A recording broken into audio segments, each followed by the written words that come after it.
Hello বন্ধুরা, সবাই কেমন আছো? আমি তো খুব ভালো আছি। তো চলো আজকের আবার তোমাদের সামনেই চলে এসেছি একটা ব্লগ নিয়ে। দেখি কেমন কি করা যায় এই ব্লগটা, ঠিক আছে? আর আজকে কি করি দেখি। চলো রান্নাবান্না, আজকে বেশি কিছু রান্নাবান্না করবো না, একটু মানে কমই রান্নাবান্না করবো, সিম্পলের মধ্যে, ঠিক আছে? তো চলো দেখি কী রান্নাবান্না করি, ঠিক আছে? এখন তো প্রায় 11:30 বেজে গেছে। তো চলো দেখি বন্ধুরা এই রান্নাবান্না করি, রান্নাঘরের দিকে যাই দেখি। আর তোমরা দেখতে থাকো আমার ব্লগটা, ঠিক আছে সবাই? আর প্লিজ প্লিজ সবাই সাপোর্ট করো, আমাকে একটু ভালোবাসা দিও, ঠিক আছে? তাহলেই হবে। তো চলো বন্ধুরা দেখি আজকে কী রান্না করবো, রান্নাঘরের দিকে যাই, দেখা যাক কী রান্না হয়, ঠিক আছে? তো চলো বন্ধুরা যাই রান্নাঘরে, দেখাই তোমাদের কী রান্না করবো। দেখো বন্ধুরা, এই আমি রান্নাঘরে চলে এসেছি। তো আজ কী রান্না করবো চলো দেখাই তোমাদের। এই দেখো, এই ডাল সিদ্ধ বসিয়েছি, ডাল করব, পটল ভাজবো, বেগুন ভাজবো, ঠিক আছে? আর এই ডালের বড়া তরকারি করব, মানে আলু দিয়ে টমেটো দিয়ে ডালের বড়া তরকারি করব, ঠিক আছে? এই ডাল বেটে রেখেছি, চলো এবার বসিয়ে দিই, ঠিক আছে? প্রথমে আমি ডালটাকে ফোড়ন দেব, ডালটা সিদ্ধ হয়ে এসছে, ঠিক আছে? ডালটাকে ফোড়ন দেব, কড়া জ্বালিয়ে দিচ্ছি,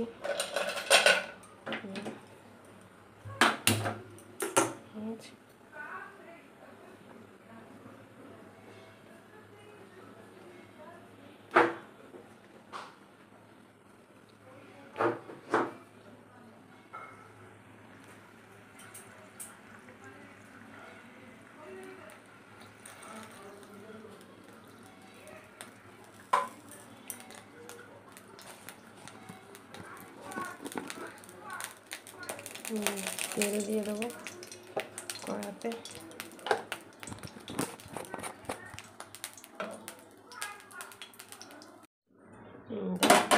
এই শুকনো লঙ্কা ফোড়ন দিলাম, 5 ফোড়ন, একটু রাঁধুনি ফোড়ন দিলাম।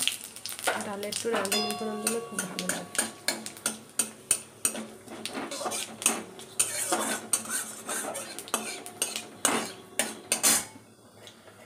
এই হচ্ছে পেঁয়াজ,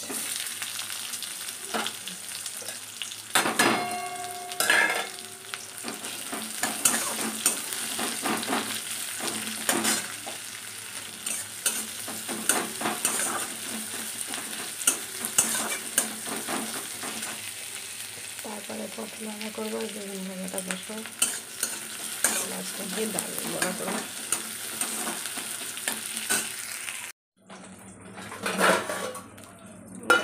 এই বেগুন ভাজা হয়ে গেছে, এদিকে ডাল এই হচ্ছে ফোড়ন দিয়ে দিয়েছি, এই বেগুন ভাজাটা তুলে নেবো।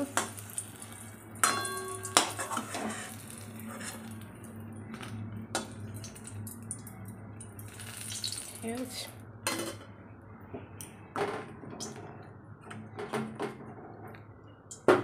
তারপরে পটলটা দেবো, পটল ভাজা বসবে এবারে।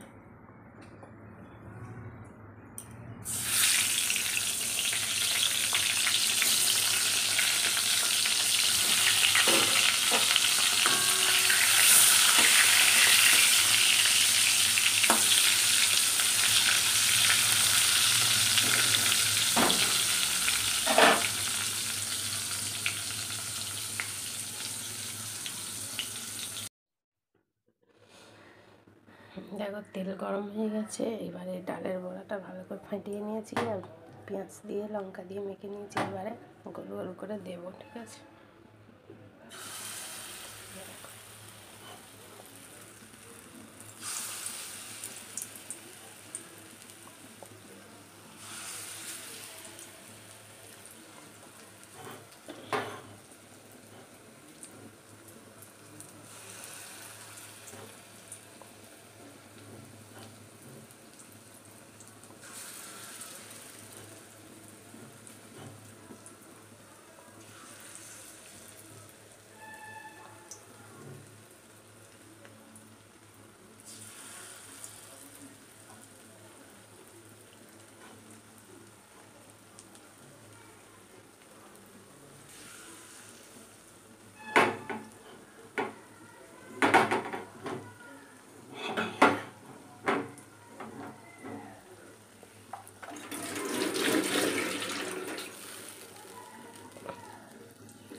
বড়া ভাজা এই কমপ্লিট হয়ে গেছে।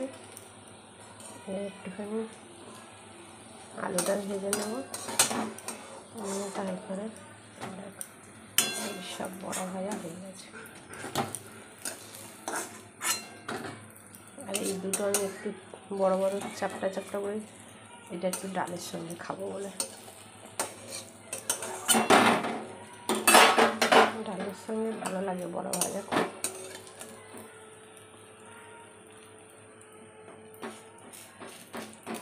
একটু লাল লাল হবে তারপর নামিয়ে নেব।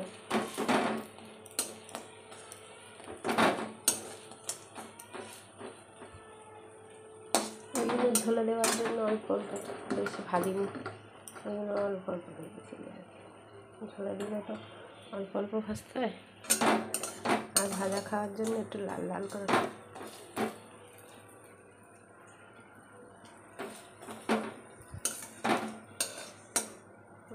হয়ে গেছে ভাজা খাওয়া। এবারে কড়াই তেল দিয়ে দেবো, দিয়ে আলুগুলো আমি ভেজে নেবো লাল লাল করে।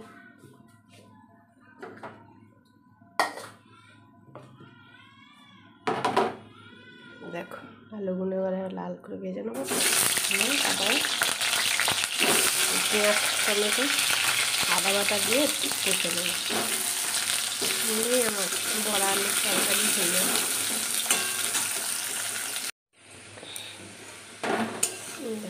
আলু ভাজা হয়ে গেছে, ঠিক আছে। আলুগুলো আমি তুলে নেবো একটা একটা করে, নেওয়ার পরে তারপরে পেঁয়াজ দেবো। বড় আলুর তরকারিটা কী বলুন তো, আমার হাজব্যান্ড বেশি ভালোবাসে, আমি তো অতটা খাই না, ভালোই বাসি না আমি। এবারে তেজপাতা, শুকনো লঙ্কা ফোড়ন একটু তেল দিয়ে দিই। তেজপাতা, শুকনো লঙ্কা আর হচ্ছে কি গোটা জিরে ফোড়ন দিয়ে দিলাম।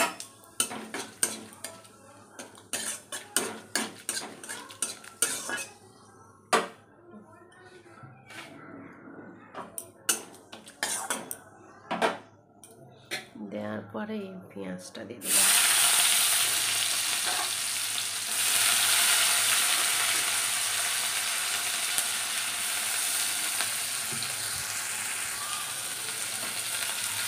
পেঁয়াজটা লাল লাল হয়ে গেলে তারপর মশলা দিয়ে কষিয়ে জল দিয়ে দেবো। দেখো আলু কষানো হয়ে গেছে, আলুটাকে একটু কষানো কষা হয়ে গেছে। এবারে মশলাটা মানে কষানো হয়ে গেছে, এবারে এটাকে জল দিয়ে দেবো। জল দিয়ে দেবো,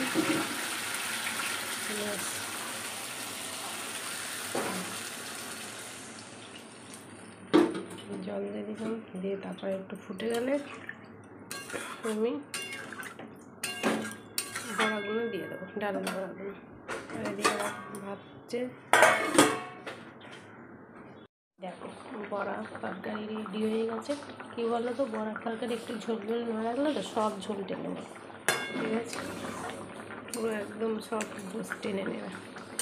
এবার আমি ঘি আর গরম মশলা দিয়ে নামিয়ে নেব। যেহেতু পেঁয়াজ দিয়েছি, তাও এইসব তরকারিতে একটু ঘি গরম মশলা দিলে পুরো একদম ভালো হয়। কত সুন্দর হয়েছে। এদিকে ভাত হচ্ছে, আমার ভাতটা হচ্ছে, ঠিক আছে, ভাতটাও নামাবো, তরকারিটাও নামাবো। থাকো বন্ধুরা, এই আমার রান্না হয়ে গেছে, ঠিক আছে। এই ভাত আছে গরম গরম, এই হচ্ছে বড় আলুর তরকারি, এই ডাল, এই বেগুন ভাজা আর এই পটল ভাজা, দুটো বড়া ভাজা করেছি, ঠিক আছে। তো চলো বন্ধুরা, আজ এতটুকুই, ঠিক আছে। যদি তোমাদের আমার এই ব্লগটা ভালো লেগে থাকে তাহলে প্লিজ আমার জন্য একটা লাইক কমেন্ট করে দিও, আর বন্ধুদের সঙ্গে আমার এই ভিডিওটা শেয়ার করে দিও, ঠিক আছে বন্ধুরা, প্লিজ প্লিজ। আর সাবস্ক্রাইবার করে দেবেন, ঠিক আছে, যদি মনে হয়, ঠিক আছে। আপনাদের আপনাদের একটা লাইক আমার অনেক প্রয়োজন আছে, ঠিক আছে বন্ধুরা? তো প্লিজ সবাই একটু করে দিয়ে, ঠিক আছে, লাইক করে দেবেন। আর আজ তাহলে আসি, আবার পরে একটা ভিডিও নিয়ে আসতে হবে, ঠিক আছে? চলো, টাটা, বাই বাই। সবাই ভালো থাকবেন, সুস্থ থাকবেন, আবার একটা পরে ভিডিওর সঙ্গে দেখা হবে, ঠিক আছে? Bye bye.